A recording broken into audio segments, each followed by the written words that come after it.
ونستعينه ونستغفره ونؤمن به ونتوكل عليه ونعوذ بالله من شرور أنفسنا ومن سيئات أعمالنا من يهده الله فلا مضل له ومن يضلله فلا هادي له نشهد أن لا إله إلا الله وحده لا شريك له ونشهد أن سيدنا مولانا محمدا عبده ورسوله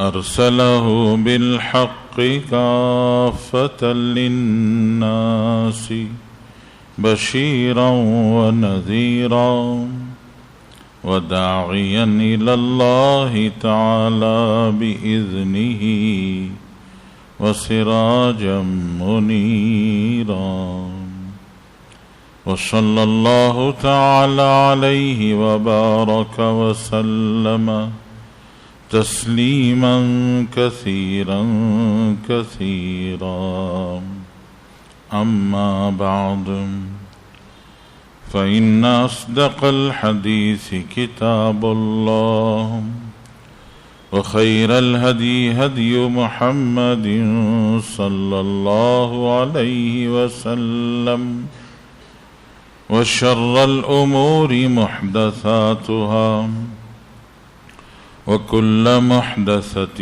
بدعة وكل بدعة ضلالة وكل ضلالة في النار فأعوذ بالله من الشيطان الرجيم بسم الله الرحمن الرحيم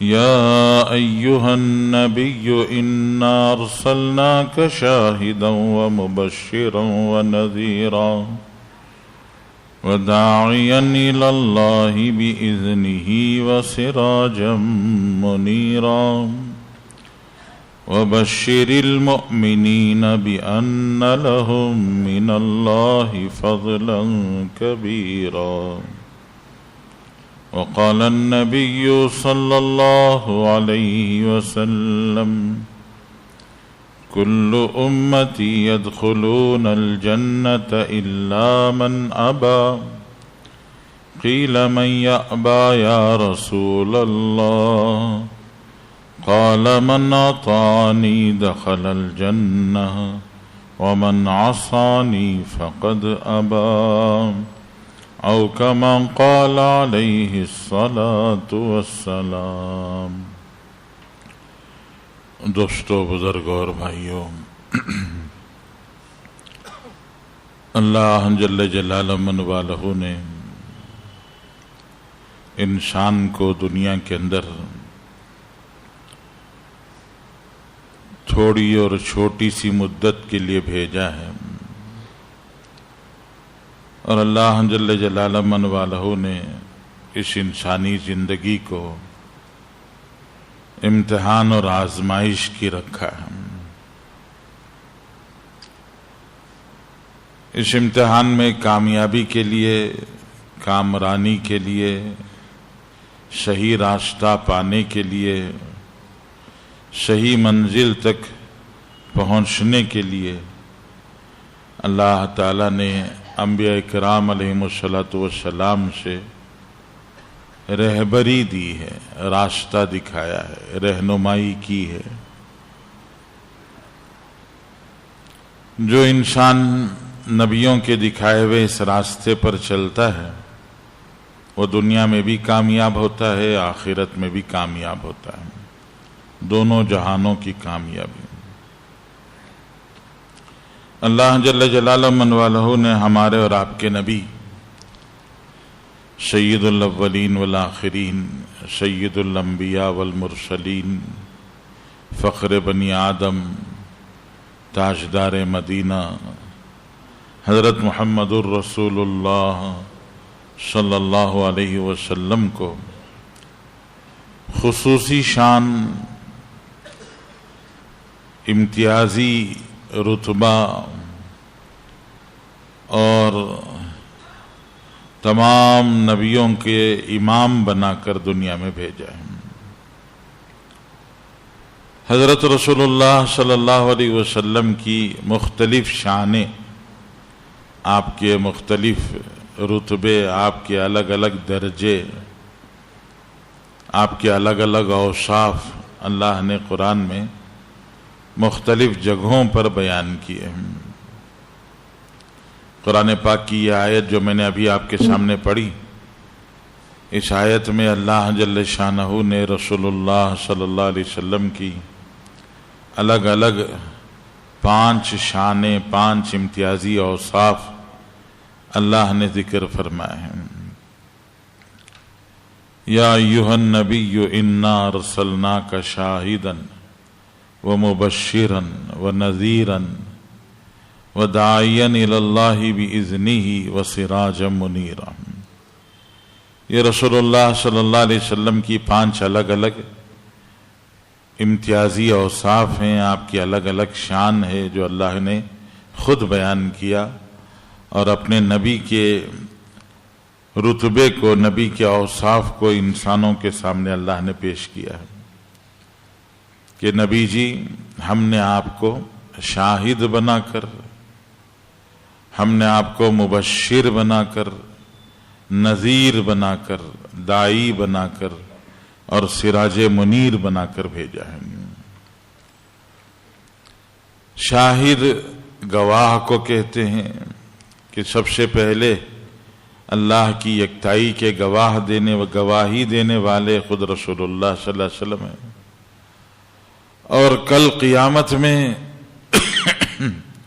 جب امت محمدیہ صلی اللہ علیہ وسلم کو انبیاء کے گواہ بنایا جائے گا تو اس امت کی گواہی کو مقبول اور منظور کرنے کے لیے رسول اللہ صلی اللہ علیہ وسلم بھی گواہ بن کر پیش ہوں گے۔ پھر شاہد کا ایک اور معنی بھی ہے کہ جانکار، جاننے والے ہیں، کہ حضرت رسول اللہ صلی اللہ علیہ وسلم اللہ کے جو راز ہیں ان رازوں کے جاننے والے، اللہ تعالیٰ کے جو راز ہیں ان رازوں کو اللہ کے رسول جانتے ہیں۔ عزت کہاں ہے، برکت کہاں ہے، روزی کہاں ہے،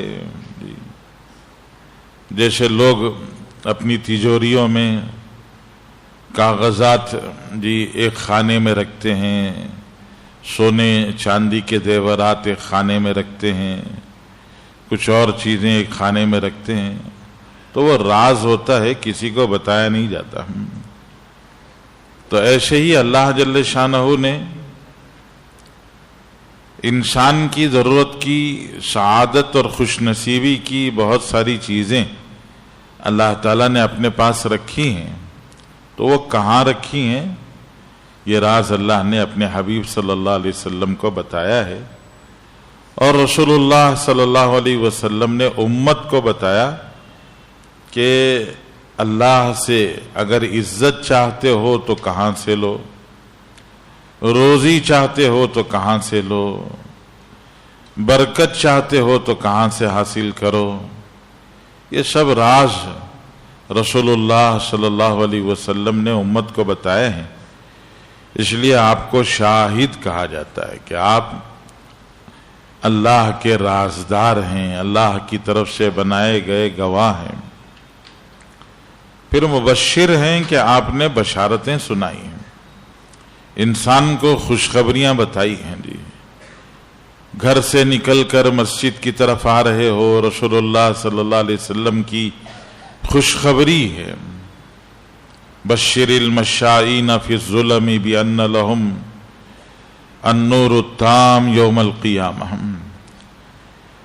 رسول اللہ صلی اللہ علیہ وسلم فرماتے ہیں فجر میں، عشاء میں، اندھیروں میں گھر سے نکل کر مسجد تک آنے والوں کو سناؤ کہ کل قیامت میں ان کو پوری پوری روشنی ملے گی، نور تام ملے گا ہم کہ حشر کا میدان اندھیرا ہے، حشر کے میدان میں اندھیرا ہوگا، اور جن کے پاس یہ روشنیاں اعمال کی، نیکیوں کی روشنیاں ہوں گی، وہی صحیح منزل تک جا سکیں گے۔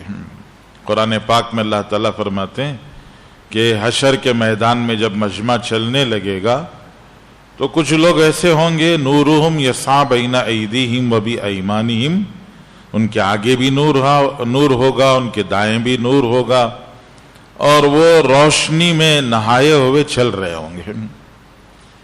کچھ لوگ ایسے ہوں گے جن کے پاس روشنی نہیں ہوگی، وہ روشنی والوں کو کھڑا کریں گے، وہ روشنی والوں کو پکار کے کہیں گے انظرونا، ذرا ہماری طرف نظر کرو، مہربانی کرو، تھوڑی دیر رکو، نقتبس من نورکم، ہم تمہاری تھوڑی سی روشنی حاصل کر لیں گے اور ہم بھی روشنی میں چل کے آئیں گے۔ تو وہاں قرآن پاک میں اللہ تعالیٰ فرماتے ہیں جب یہ لوگ پوچھیں گے، روشنی والے تھوڑی دیر کے لیے رکیں گے اور جن کے پاس روشنی نہیں ہے وہ آگے بڑھیں گے، تو اتنے میں کیا ہوگا؟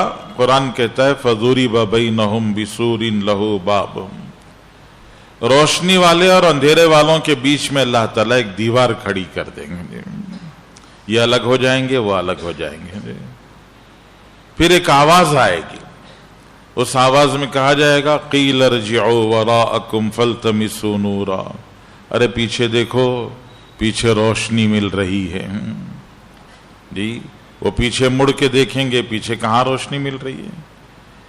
انہوں نے جو کہا ارجعوا وراءکم فالتمسوا نورا، پیچھے دیکھو پیچھے روشنی مل رہی ہے، کا مطلب ہے دنیا میں روشنی مل رہی ہے، یہاں سے جاتے جاتے روشنی لے کے جاؤ، حشر کے میدان میں کام آئے گی کہ نورہم یسعی بین ایدیہم و بایمانہم۔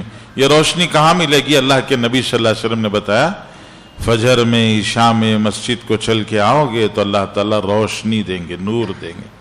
بشر المشائین فی الظلم بالنور التام یوم القیامہ۔ رسول کریم صلی اللہ علیہ وسلم نے فرمایا تم گھر سے چلے 100 قدم 150 قدم مسجد تک آئے تو ہر قدم پر ایک نیکی لکھی جائے گی، ایک گناہ معاف ہوگا، اللہ کے پاس ایک درجہ بلند ہوگا۔ سرکار دو عالم صلی اللہ علیہ وسلم کے زمانے میں صحابہ نیکیوں کے پیاسے تھے، نیکیوں کے طلبگار تھے، نیکیوں کے متلاشی تھے، نیکیوں کی ان کو بھوک لگی ہوئی تھی، جیسے ہمیں دنیا کی بھوک لگی ہے، کما کما کے تھکتے نہیں ہیں۔ وہ دنیا کمانے کے پیچھے نہیں پڑے تھے، وہ دین کمانے کے پیچھے، نیکیاں کمانے کے پیچھے۔ رسول اللہ صلی اللہ علیہ وسلم نے چند صحابہ کو نزدیک بلا لیا مسجد کے، تو انہوں نے گزارش کی رسول اللہ ہم ذرا دور ہی رہیں گے، اس لیے کہ جتنی دور سے چل کے آتے ہیں اتنی ہمیں نیکیاں ملتی ہیں۔ 5 نمازوں میں ہم آتے ہیں تو 5 نمازوں کی نیکیاں بڑھ جائیں گی، نزدیک آ جانے کی وجہ سے ہماری نیکیاں کم ہو جائیں گی۔ تو اللہ کے رسول صلی اللہ علیہ وسلم مبشر تھے، بشارتیں سنانے والے، خوشخبریاں دینے والے ہیں، کہ یہ خوشخبریاں انسان میں عمل کا جذبہ پیدا کرتی ہیں، نیکی کی پیاس پیدا کرتی ہیں، نیکی کی اجر کی بھوک پیدا کرتی ہے۔ تو اللہ کے رسول صلی اللہ علیہ وسلم کی شان میں اللہ نے فرمایا مبشرن، رسول اللہ مبشر ہیں، بشارتیں سناتے ہیں۔ پھر نذیرن، رسول اللہ صلی اللہ علیہ وسلم ڈراتے بھی ہیں، آپ نے وعیدیں بھی سنائی ہیں، گناہ کرنے کے نقصان بھی بتائے ہیں۔ آپ نے بتایا ہے جھوٹ بولنے سے نقصان ہوگا، ہلاکت ہوگی۔ لا ایمان لمن لا امانت لہ ولا دین لمن لا عہد لہ، جس کے پاس امانت نہیں سمجھو اس کے پاس ایمان نہیں۔ آپ نے فرمایا جس کے پاس زبان کی سچائی، عہد و پیمان کی پابندی نہیں سمجھو اس کے پاس دین نہیں۔ رسول اللہ صلی اللہ علیہ وسلم نے فرمایا 3 چیزیں ایسی ہیں، ایک روایت میں فرمایا 4 چیزیں ایسی ہیں کہ وہ جس کے اندر پائی جائیں گی اس میں نفاق ہوگا، وہ منافق ہوگا۔ بات کرے تو جھوٹ بولے، لڑائی کرے تو گالی گلوچ کرے، وعدہ کرے تو پورا نہ کرے، امانت رکھی جائے تو خیانت کرے۔ یہ حضور صلی اللہ علیہ وسلم نے وعیدیں بھی سنائی ہیں، ڈرایا ہے رسول اللہ صلی اللہ علیہ وسلم نے، ایمان کی حفاظت کی فکر کرو، کہیں ایسا نہ ہو کہ یہ بری عادتیں، بری خصلتیں تمہارے ایمان کو جلا کر سوخت کر دیں۔ تو آپ مبشر بھی ہیں، نذیر بھی ہیں، داعیاً الی اللہ باذنہ، آپ نے پوری انسانیت کو اللہ کی طرف، اللہ کے حکم سے پوری انسانیت کو اللہ کی طرف بلایا ہے، ساری انسانیت کو اللہ کی طرف دعوت دی ہے۔ آپ داعی اللہ ہیں، اللہ کی طرف بلانے والے ہیں جی، اور سراجم منیرا، سراج منیر جی، چمکتا دمکتا سورج ہیں، اللہ نے آپ کو سورج قرار دیا، چمکتا دمکتا سورج ہیں جی۔ سورج سے روشنی دوسروں تک پہنچتی ہے، چاند سورج سے روشنی حاصل کرتا ہے، تو اللہ کے رسول صلی اللہ علیہ وسلم سے صحابہ نے روشنی حاصل کی ہے، ستارے بن گئے ہیں۔ اصحابی کالنجوم فبأیہم اقتدیتم اہتدیتم، کہ چراغ سے چراغ جل گئے، اور صحابہ سے وہ چراغ جلتے جلتے آج تک روشنی ہے، وہ روشنی سراج منیر رسول اللہ صلی اللہ علیہ وسلم کی روشنی ہے۔ پھر آگے اللہ تعالیٰ نے فرمایا بشر المؤمنین بأن لهم من اللہ فضلا کبیرا، جی بڑی عجیب بات ہے، اللہ نے اپنے پیغمبر، اپنے حبیب، اپنے نبی صلی اللہ علیہ وسلم سے فرمایا ہے کہ نبی جی ایمان والوں کو یہ خوشخبری سنا دیجئے کہ اللہ کی طرف سے ان کے لیے بہت بڑا فضل ہے۔ نبی جی تمام ایمان والوں کو یہ خوشخبری سنا دیجئے کہ اللہ کی طرف سے ان کے لیے بہت بڑا فضل ہے، فضلاً کبیرا، بڑا فضل ہے جی۔ وہ بہت بڑا فضل کیا ہے جی؟ قرآن پاک میں الگ الگ جگہ پر اللہ تعالیٰ نے جمعہ کی نماز کو جب بلایا، اذا نودی للصلاۃ من یوم الجمعۃ فاسعوا الی ذکر اللہ، نماز کے لیے بلایا جائے تو دوڑ کے آ جاؤ جی، اور جب نماز ختم ہو جائے تو اللہ کے فضل کو تلاش کرنے کے لیے نکل جاؤ جی۔ تو اللہ نے دنیا کو فضل قرار دیا ہے جی۔ زندگی کی جو ضرورتیں ہیں، جن ضرورتوں کو انسان کے ساتھ میں اللہ تعالیٰ نے لگایا ہے، ان سب ضرورتوں کو اللہ تعالیٰ نے فضل قرار دیا ہے کہ یہ اللہ کا فضل ہے جی۔ اور اللہ جل جلالہ اپنا فضل اپنی مشیت اور اپنی مرضی سے دیتے ہیں، کسی کو کم دیتے ہیں، کسی کو زیادہ دیتے ہیں جی۔ اللہ تعالیٰ کم بھی دیتے ہیں، زیادہ بھی دیتے ہیں۔ نحن قسمنا بینہم معیشتہم، ہم نے ہی تقسیم کی ہے، کسی کو اوپر رکھا، کسی کو درمیان میں رکھا، کسی کو نیچے رکھا۔ اگر دنیا میں یہ تقسیم نہ ہو تو پھر انسانی زندگی کا نظام، دنیا کا یہ سسٹم پورے کا پورا بگڑ کے رہ جائے گا۔ ساری دنیا غریب ہو جائے جی تو مزدوری کون دے گا، کام پہ کون رکھے گا؟ سبھی کام تلاش کر رہے ہیں، تو کسی کو کام ملے، کوئی کام دے، کوئی مزدوری دے تو کون دے گا؟ سبھی جی غریب ہیں، سبھی مزدور ہیں، سبھی مزدوری کی تلاش میں ہیں۔ یہ ہے کہ اللہ تعالیٰ نے سب کو ہی مالدار بنا دیا، سب مالدار ہیں جی۔ گھر میں جھاڑو پونچھا لگانا ہے، کوئی جھاڑنے والا مل نہیں رہا ہے جی۔ گھر میں پکانے والے کی ضرورت ہے، کوئی پکانے والا مل نہیں رہا ہے جی۔ تلاش کرتے ہوئے باہر نکلا تو سامنے ایک آدمی نظر آیا، اس سے کہا بھئی آؤ گے ہمارے گھر کام کرو گے جی؟ تو اس نے کہا یہ سامنے کا بنگلہ میرا ہے، تم میرے گھر آ جاؤ کام کرنے کے لیے جی۔ تو سبھی مالدار ہیں تو جی نوکر کہاں سے ملیں گے؟ تو اللہ تعالیٰ نے فرمایا نحن قسمنا بینہم معیشتہم، ہم نے دنیا میں تقسیم رکھی ہے کہ یہ فضل ہم نے کسی کو کم دیا، کسی کو زیادہ دیا ہے جی۔ لیکن رسول اللہ صلی اللہ علیہ وسلم کی برکت سے کیا ہوا؟ اللہ کے نبی صلی اللہ علیہ وسلم کی برکت سے، حضور پاک صلی اللہ علیہ وسلم کے دنیا میں تشریف لانے سے پہلے خاص طور سے جو حضرت عیسیٰ علیہ السلام تشریف لائے، حضرت عیسیٰ کے جانے کے بعد جی وہ جو مذہب تھا اس مذہب نے ایک غلط رخ اختیار کر لیا، اور وہ غلط رخ تھا رہبانیت کا. جی انہوں نے رہبانیت کو اختیار کیا. رہبانیت کا مطلب کہ دنیا کی چیزیں استعمال نہیں کریں گے، ہم دنیا سے الگ ہو جائیں گے. جی راہب بن جاتے ہیں. راہب کا مطلب کہ وہ شادی نہیں کرے گا، اس کی بیوی نہیں ہوگی، اس کے بچے نہیں ہوں گے. جی عورت ہوگی تو وہ شادی نہیں کرے گی، اس کا شوہر نہیں ہوگا، اس کے بچے نہیں ہوں گے. وہ دنیاوی ضرورتوں سے اپنے آپ کو الگ کر لیں گے. یعنی حضور پاک صلی اللہ علیہ وسلم کے تشریف لانے سے پہلے اگر آپ مذاہب کو دیکھیں، آج بھی اگر مذہبوں کو آپ بغور مطالعہ کریں، پڑھیں، سمجھیں تو آپ کو پتہ چلے گا دو الگ الگ لکیریں ہیں. جو مذہبی ہوتا ہے وہ دنیا دار نہیں ہو سکتا، اور جو دنیا دار ہوتا ہے وہ مذہبی نہیں ہو سکتا. جو ریلیجس بننا چاہتا ہے وہ دنیا داری نہیں کر سکتا، اس کو اپنا لباس بدل لینا پڑتا ہے. جی اس کا لباس ہی الگ ہوتا ہے. جی پھر اس کا رنگ ڈھنگ الگ ہوتا ہے، کیونکہ یہ الگ لکیر ہے. یہ مذہبیت کی لکیر ہے اور یہ دنیا داری کی لکیر ہے. مذہبیت کی لکیر والے دنیا دار نہیں بن سکتے، دنیا دار بننے والے جی مذہبی نہیں بن سکتے.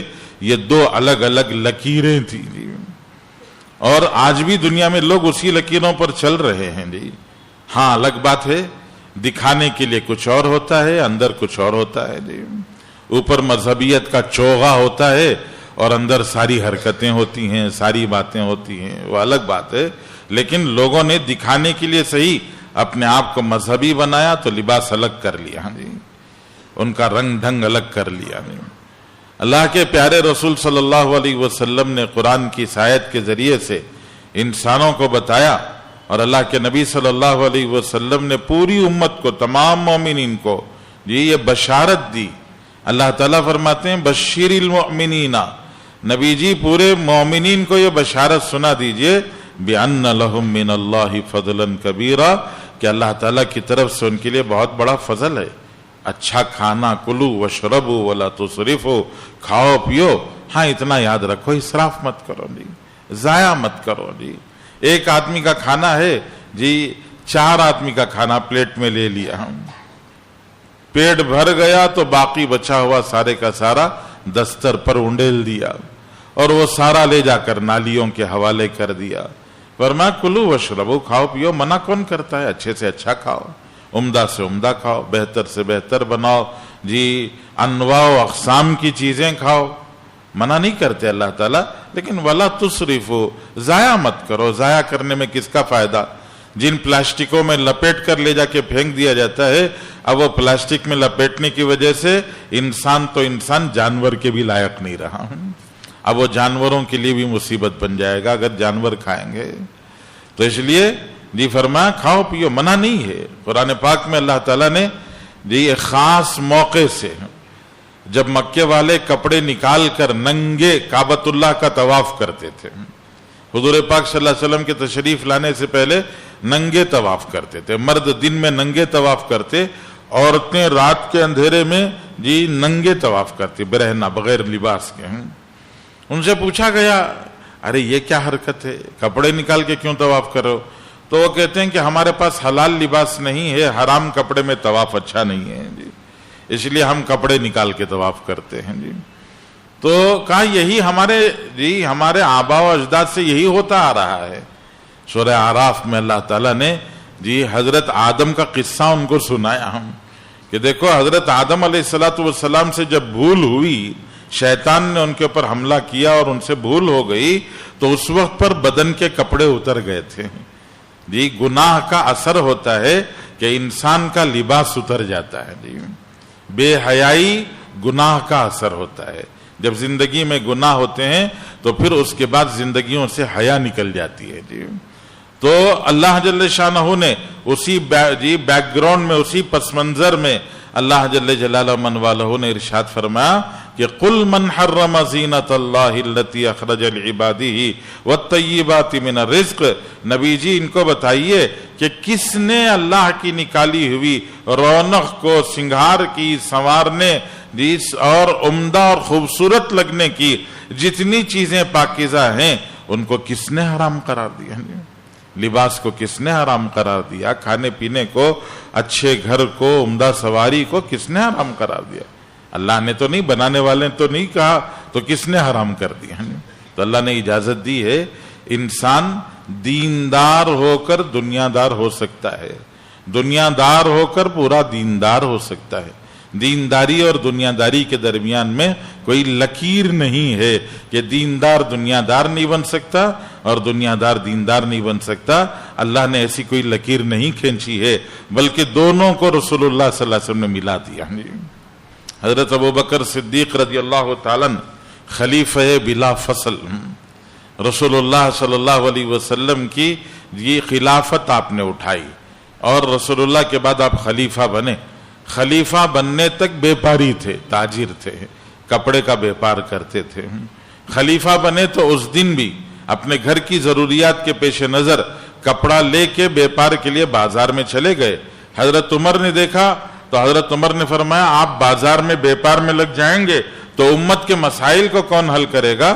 اس لیے حضرت ابوبکر کو واپس لایا، دارالخلافہ میں بٹھایا اور امت سے مشورہ کر کے کہا اب یہ تجارت تو نہیں کر سکیں گے لیکن گھریلو ضرورتوں کے لیے خرچ چاہیے، تو بیت المال سے ان کو وظیفہ دیا جائے گا، ان کو سرکاری عہدے اور منصب کی بنا پر سرکار سے ان کو ہدیہ دیا جائے گا۔ یہ فیصلہ کیا گیا، ورنہ حضرت ابوبکر تاجر تھے، حضرت عمر تاجر تھے۔ حضرت عمر فرماتے ہیں حضور صلی اللہ علیہ وسلم کی مجلس میں روزانہ شریک نہیں ہو سکتا تھا، حضور کی مجلس میں روزانہ جاتا تو میرا بیپار خراب ہو جاتا، تو اس لیے میں نے ایک انصاری سے معاہدہ کیا تھا، جی اگریمنٹ ہوا میرا انصاری سے، میں نے اور انہوں نے دونوں نے مل کے یہ طے کیا ایک دن 24 گھنٹے تم رسول اللہ کے پاس رہو گے صلی اللہ علیہ وسلم، اگلے 24 گھنٹے میں حضور پاک صلی اللہ علیہ وسلم کی خدمت میں رہوں گا، اور جب فارغ وقت ہوگا تو خالی وقت میں پورے دن کی جتنی باتیں ہیں تم مجھے سناؤ گے، میں تمہیں سناؤں گا۔ اس طرح حضور صلی اللہ علیہ وسلم کی ہر دن کی مجلس اور ہر دن کی علم کی باتیں، دین کی باتیں ہم سیکھتے رہیں گے، لیکن ساتھ میں اپنا کاروبار بھی چلاتے رہیں گے کہ ہمیں کاروبار کے بغیر زندگی گزر نہیں سکتی، تو وہ بھی ضرورت ہے۔ تو حضرت عمر بیپاری تھے، حضرت عمر تاجر تھے، حضرت عثمان اللہ نے مال و دولت سے اتنا نوازا تھا، جی آج تک حضرت عثمان کی دولت باقی ہے۔ جی علماء نے جی آپ تحقیق کریں پتہ چلے گا کہ مدینے کی اور جی عرب کی بینکوں میں حضرت عثمان کی دولت آج تک ہے، اور مدینے میں آج تک حضرت عثمان کے نام کے باغات موجود ہیں۔ جی اللہ جل شانہ نے اتنا نوازا جس کا اندازہ نہیں کر سکتے۔ دولت اللہ نے حضرت عثمان پر گویا نچھاور کر دی، اور آپ نے اپنی دولت کو اللہ کے دین کے لیے خرچ کیا۔ ایک موقع پر 1/3 جی 1/3 1/3 لشکر کا پورا خرچ تبوک کے موقع پر حضرت عثمان نے اپنے مال سے دیا۔ ایک موقع پر اتنا خرچ کیا کہ اللہ کے رسول صلی اللہ علیہ وسلم نے راضی ہو کے ارشاد فرمایا آج کے بعد عثمان کے لیے کوئی چیز تکلیف نہیں دیں گے۔ اللہ نے بہت نوازا تھا۔ حضرت عبد الرحمن بن عوف رضی اللہ تعالیٰ عنہ عشرہ مبشرہ میں سے ہیں، 10 وہ صحابہ جن صحابہ کو اللہ جل شانہ نے جی اللہ کے رسول صلی اللہ علیہ وسلم نے ایک مجلس میں جنت کی خوشخبری سنائی، ایک ہی وقت میں، جی کنٹینیوس تسلسل کے ساتھ میں۔ ابو بکر فی الجنہ، عمر فی الجنہ، عثمان فی الجنہ، علی فی الجنہ، سعد بن ابی وقاص فی الجنہ، طلحہ بن عبید اللہ فی الجنہ، عبد الرحمن بن عوف فی الجنہ۔ ایسے رسول کریم صلی اللہ علیہ وسلم نے 10 صحابہ کے نام جی فرمایا، ان میں سے ایک ہیں عبد الرحمن بن عوف، مدینے کے بہت بڑے تاجر ہیں۔ مکے سے نکلے تو خالی ہو گئے تھے، مکہ سے نکل کر جب مدینہ آئے تو کچھ نہیں بچا، ہاتھ خالی ہو گیا، سب مکے میں چھوڑ گیا۔ مکے میں مدینہ آئے تو یہ حضرت ایک انصاری صحابی کے ساتھ حضور صلی اللہ علیہ وسلم نے مواخات کرا دی، بھائی چارہ کرا دیا۔ حضرت عبد الرحمن بن عوف نے ان انصاری صحابی نے کہا، خود بھی مالدار تھے وہ انصاری صحابی، انہوں نے کہا کہ اللہ کے رسول نے آپ کا میرا بھائی چارہ کرا دیا، یہ گھر ہے میرا، یہ گھر کے بیچ میں دیوار کھڑی کریں گے، آدھا آپ کا آدھا میرا ہے۔ میری 2 بیویاں ہیں، آپ پردے کا حکم نہیں اترا تھا، فرمایا دو میں سے پسند کر لو، جس کو تم پسند کر لو گے اس کو میں طلاق دے دوں گا، عدت گزرنے کے بعد تم مجھ سے نکاح کر لینا۔ پھر فرمایا ہمارے باغات ہیں، آدھے آپ کے آدھے ہمارے ہیں۔ حضرت عبد الرحمن ابن عوف نے فرمایا آپ کا گھر آپ کو سلامت، آپ کی بیویاں آپ کو سلامت، آپ کا باغ آپ کو سلامت، اللہ نے مجھے تجارت کا ہنر دیا ہے، میں بیپاری ہوں، مجھے کسی سے مدد لینے کی ضرورت نہیں، مجھے صرف راستہ بازار کا دکھاتا ہوں۔ بازار کا راستہ دکھایا۔ حضرت عبد الرحمن ابن عوف بازار میں گئے، پہلے دن تھوڑا سا پنیر، یہ ذرا سا پنیر بچا کے کما کے لے کے آئے۔ ہفتہ 10 دن گزرے نہیں، ماشاءاللہ اتنا کما لیا کہ شادی کر لی۔ حضرت عبد الرحمن ابن عوف سے رسول اللہ صلی اللہ علیہ وسلم نے پوچھا جی خالی ہاتھ ہو کے آ گئے تھے، اس لیے پوچھا شادی کر لی؟ کہاں ہو گیا؟ مہر میں کیا دیا؟ تو حضرت عبد الرحمن ابن عوف نے فرمایا کھجور کی گٹلی کے برابر سونا دیا ہے جی، اتنا کما لیا تھا جی۔ پھر اتنا کمایا ماشاءاللہ، اللہ نے اتنی دولت دی۔ عبد الرحمن ابن عوف رضی اللہ تعالیٰ عنہ کا جب انتقال ہوا، آپ جب دنیا سے تشریف لے گئے تو آپ کی 4 بیویاں تھیں جی، 4 بیویاں جی۔ جب کوئی مرد انتقال ہوتا ہے تو شریعت نے اس کے مال کے تقسیم کرنے کی ترتیب بتائی ہے کہ اولاد کو ملے گا، ماں باپ کو ملے گا، بیویوں کو ملے گا۔ اولاد ہو تو بیوی کو سمن ملتا ہے، 1/8، پورے مال کا 8واں حصہ جی۔ تو حضرت عبد الرحمن ابن عوف رضی اللہ تعالیٰ عنہ کی بیویوں کو 8واں حصہ ملا۔ اس 8ویں حصے کے 4 حصے کیے گئے، 4 حصے الگ کیے گئے، اس لیے کہ 4 بیویاں تھیں تو 8 کا 8واں حصہ الگ کر کے پھر 8ویں کو 4 الگ الگ حصوں میں پارٹس ڈیوائڈ کیے گئے، اور ایک ایک بیوی کو جو سونا دیا گیا، زمینیں جو دی گئی وہ الگ ہے، جو سونا دیا گیا علماء نے لکھا ہے 350 کلو دیا گیا ہمیں، 350 کلو گرام سونا، قریب 350 کلو سونا۔ اور سونا بانٹنے کے لیے دنیا میں لوگوں نے کائن اور بسکٹ سونے کے دیکھے ہیں، حضرت عبد الرحمن ابن عوف کے بڑے بڑے سل تھے سونے کے، اور سونے کی ان سلوں کو توڑ کر بانٹنے کے لیے کلہاڑی سے توڑا گیا، اور توڑنے والے مزدوروں نے اتنی محنت کی کہ مزدوروں کے ہاتھوں میں چھالے پڑ گئے۔ اللہ نے اتنی دولت اللہ نے عطا فرمائی۔ یہ دولت حاصل کر کے عبد الرحمن ابن عوف دنیا دار نہیں بن گئے، وہ دینداری میں ماشاءاللہ اتنا آگے ہیں کہ اللہ کے رسول صلی اللہ علیہ وسلم نے فرمایا پوری امت میں سب سے پہلے نمبر پر 4 ہیں جی، وہ 4 یار ابو بکر، عمر، عثمان، علی جی، پوری امت میں یہ سب سے آگے ہیں۔ اور یہ 4 ان کے ناموں کی ترتیب سے، ان کی خلافت کی ترتیب سے، کہ حضرت ابو بکر پوری امت میں سب سے اونچے، دوسرے نمبر پر حضرت عمر، تیسرے نمبر پر حضرت عثمان، چوتھے نمبر پر حضرت علی، اور پھر ان 4 کے بعد عشرہ مبشرہ میں کے باقی 6 جی۔ تو حضرت عبد الرحمن ابن عوف عشرہ مبشرہ میں سے ہیں، اور اللہ جل شانہ نے دولت کے انبار ان کے اوپر لٹا دیے ہیں، اور دولت کما کر دنیا دار بن کے گویا دینداری سے باہر نہیں نکلے ہیں، اور دینداری کی وجہ سے دنیا داری سے دور نہیں رہے۔ اللہ نے دونوں چیزوں کو نوازا۔ اسی کو قرآن میں اللہ تعالیٰ اللہ جل شانہ قرآن پاک کی اس آیت میں اپنے حبیب اور اپنے نبی کے ذریعے سے اس امت کو بتا رہے ہیں، سمجھا رہے ہیں، بشر المؤمنین بان لہم من اللہ فضلا کبیرا، کہ نبی جی بتا دیجئے امت کو کہ یہ فضل اللہ کا بہت بڑا ہے جی۔ اللہ تعالیٰ نے مال حلال کیا ہے۔ رسول کریم صلی اللہ علیہ وسلم نے فرمایا الدنیا کلها متاع وخیر متاع الدنیا المرأة الصالحہ جی۔ رہبانیت اختیار کر کے عورتوں سے الگ ہو گئے، عورت مرد سے الگ ہو گئے جی، لیکن رسول کریم اللہ کے نبی صلی اللہ علیہ وسلم نے ارشاد فرمایا الدنیا کلها متاع، ساری دنیا 2 قسم کے سامانوں میں بٹی ہوئی ہے جی۔ دنیا میں 2 طرح کی چیزیں ہیں، 2 طرح کے سامان ہیں۔ ایک سامان ضرورت ہیں، گھر میں دیکھو کچھ چیزیں ضرورت کی چیزیں ہوتی ہیں، اور کچھ چیزیں سامان زینت ہیں، کچھ ضرورت کی چیزیں، کچھ زینت کی چیزیں، کچھ ڈیکوریٹ کی چیزیں ہوتی ہیں. شوکیس میں بہت ساری چیزیں وہ رکھی جاتی ہیں جو استعمال کی نہیں ہوتی، صرف وہ شو آف کی ہوتی ہیں، دکھاوے کی ہوتی ہیں، وہ ڈیکوریشن، زینت اور سنگھار کے لیے ہوتی ہیں.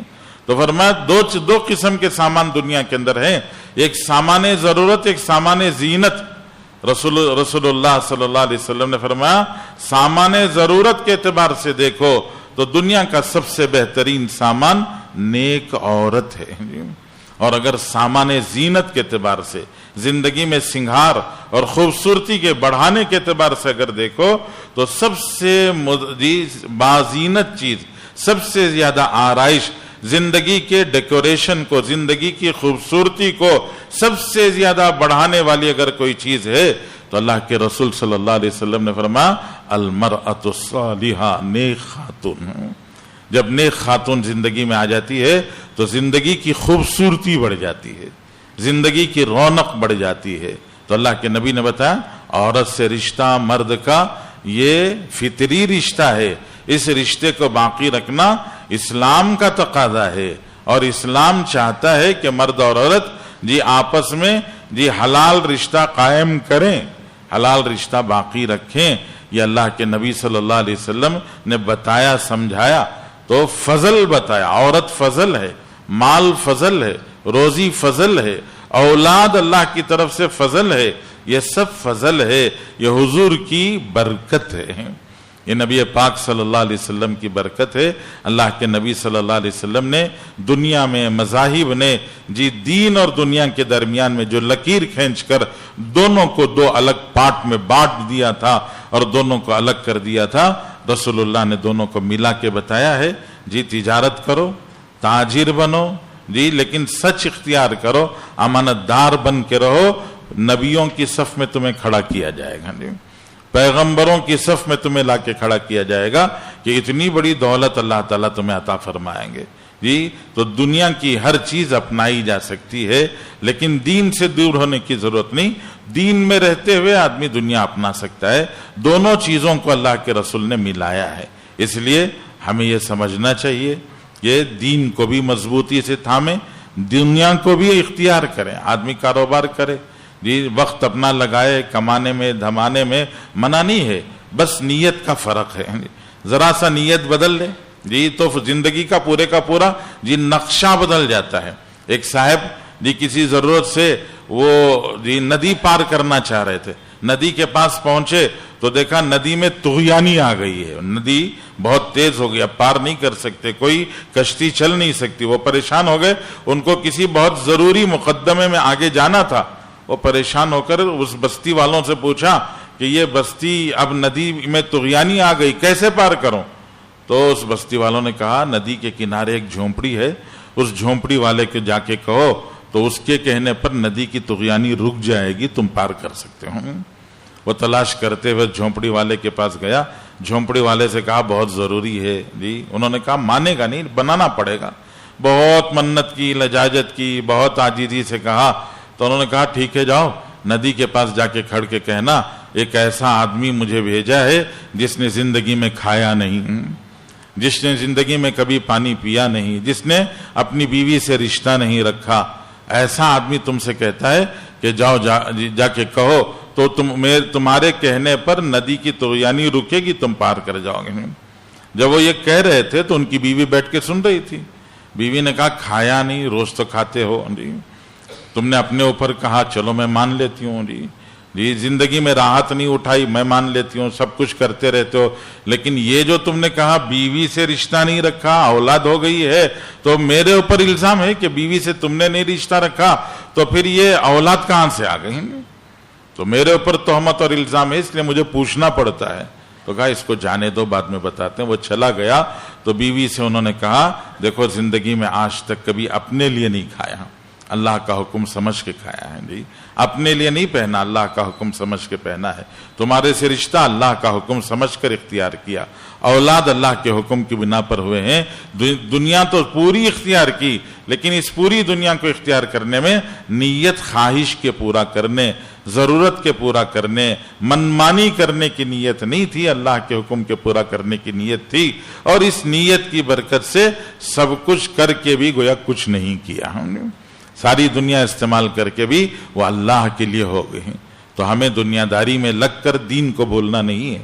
ہماری سب سے بڑی غفلت یہی ہے کہ دنیا میں لگ کر ہم دین بھول جاتے ہیں، نماز بھول جاتے ہیں، اللہ کو بھول جاتے ہیں، سچ بولنا بھول جاتے ہیں۔ جی رسول اللہ صلی اللہ علیہ وسلم نے بتایا کہ آدمی گلے پہ بیٹھتا ہے تو بھی یہ یاد رکھے گویا وہ مصلی پہ بیٹھا ہوا ہے۔ مسجد میں بیٹھے ہوئے جیسے اللہ یاد رہتا ہے، ویسے گلے پہ بھی اللہ یاد رہے۔ اللہ سے دعا فرمائے اللہ جل شانہ ہمیں حضرت رسول اللہ صلی اللہ علیہ وسلم کی ان برکتوں سے فائدہ اٹھانے، زندگی کو دنیا کے ساتھ